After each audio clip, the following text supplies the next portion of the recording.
Good afternoon and welcome back to the Lynn Lowdown. I'm Danny Vittori, and today we have on the Vice President of Friends of Lynn and Nahant Beaches. Thanks for joining us today. Well, thank you for having me. Great.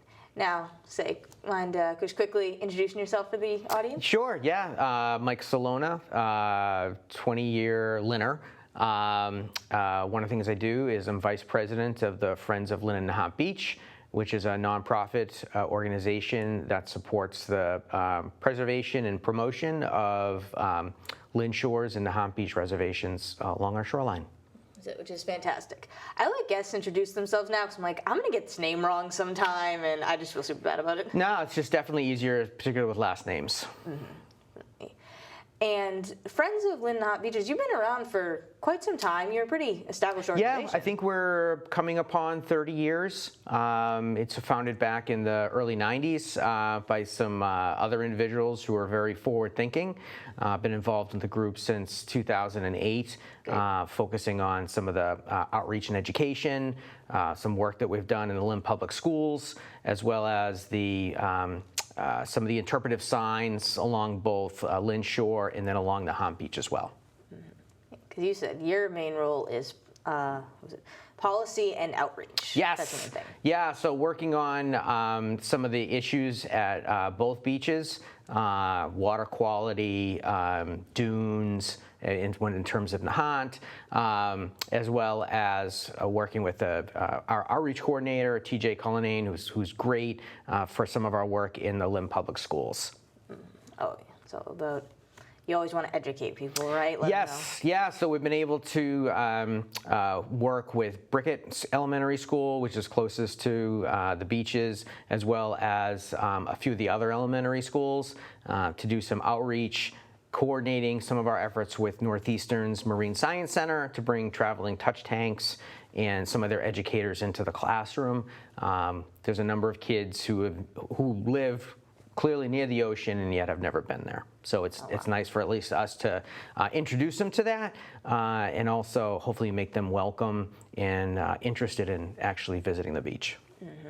And another way that you do that that's going to be coming up is your concert series. Yeah, so we've been having concerts for almost, I think, as long as our organization has been around. So they're in July and August. The first one is always the day before, the night before July 4th.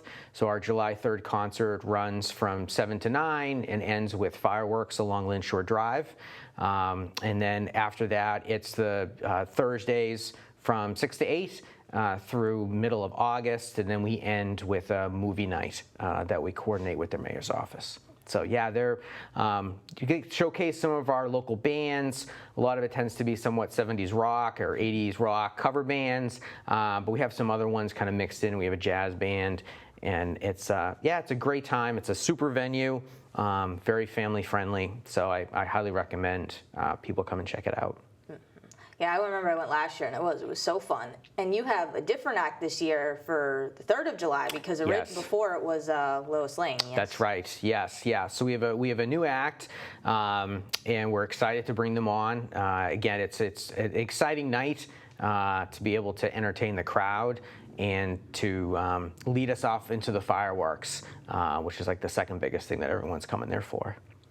I mean, fireworks over the ocean, it's beautiful. It's hard to beat it. Like I said, it's a great location. We're able to, again, bring people to the water in a safe environment and enjoy the outdoors. And all the concerts are movie nights free, yes? Everything is free. Yep, everything is free.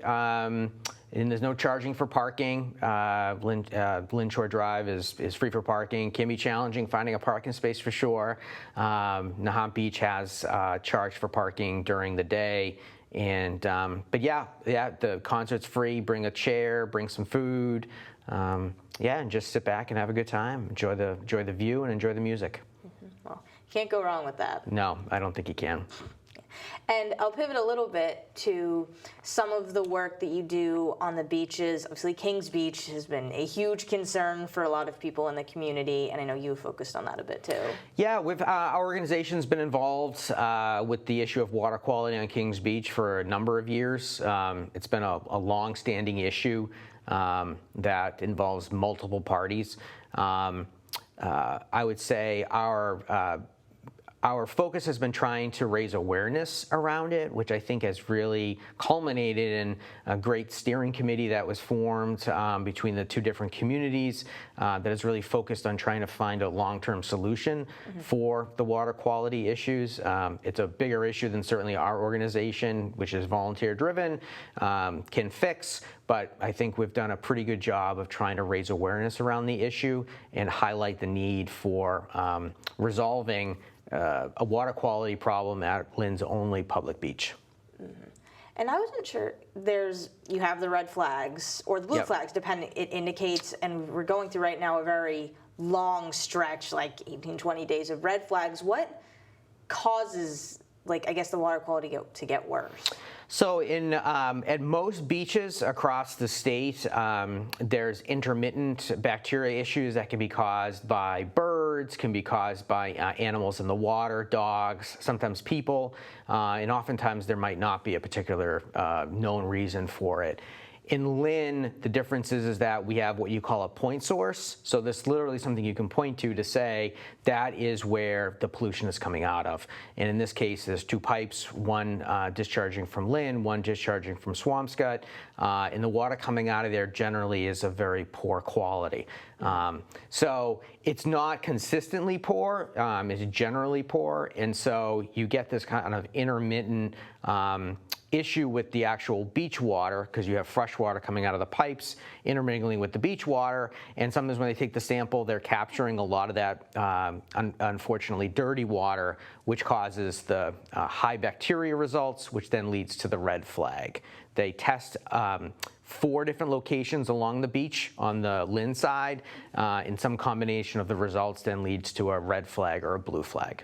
Okay, I see. That makes sense. Yes. And another thing about, or you mentioned about your organization and how it works is, I know you said there's so many people, so many places trying, because it is such a huge issue.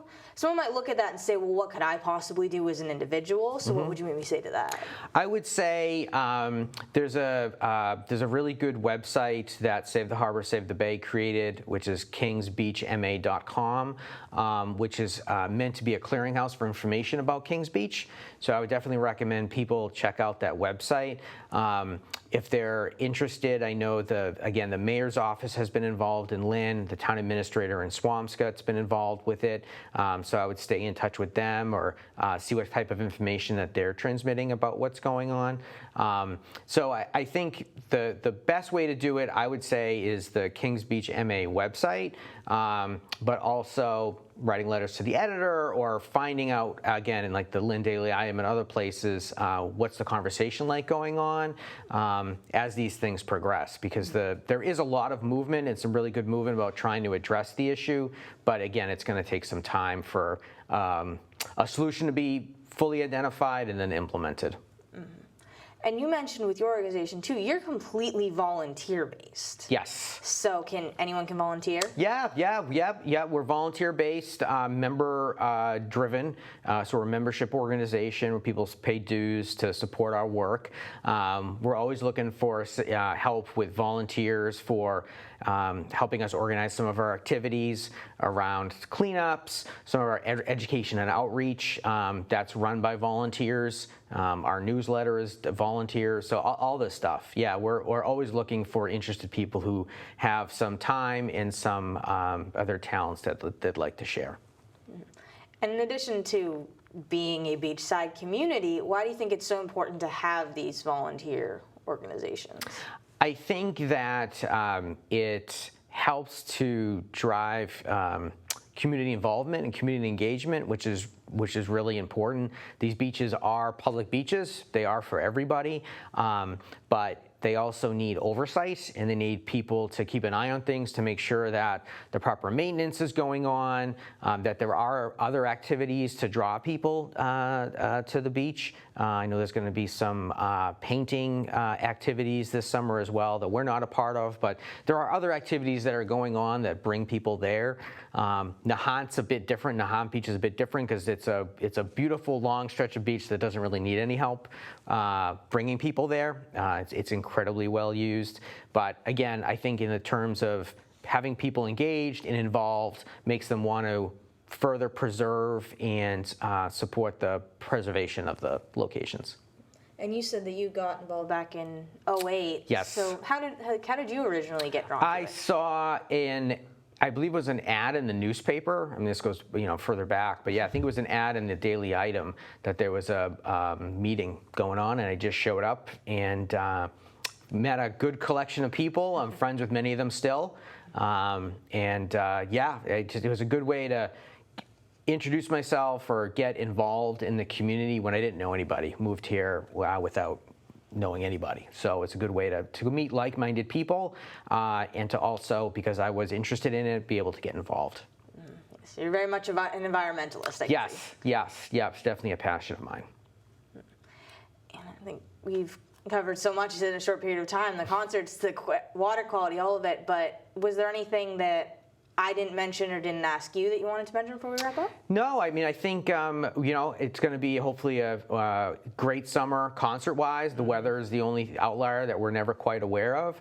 And I think things are trending in the positive direction with regards to trying to finally resolve some of the Kings Beach issues. Mm-hmm. So I think it's good. It's good. But it's still, things are going to take time. And for those of us who've been invested for years, we're probably going to continue to be invested for years. And it's really done for the benefit of everybody. Mm-hmm. And so I just hope people get out there and are able to enjoy a piece of paradise that we do have here that many people do not. Lynn, I like the way you just described it. That's what I'm going to call it now. There you go. And I want to thank you for coming on again. Well, thank you for having me. It was a pleasure being here. Always, anytime. And once again, I'm Danny Vittori. This has been the Lynn Lowdown, and we'll see you next week with more guests.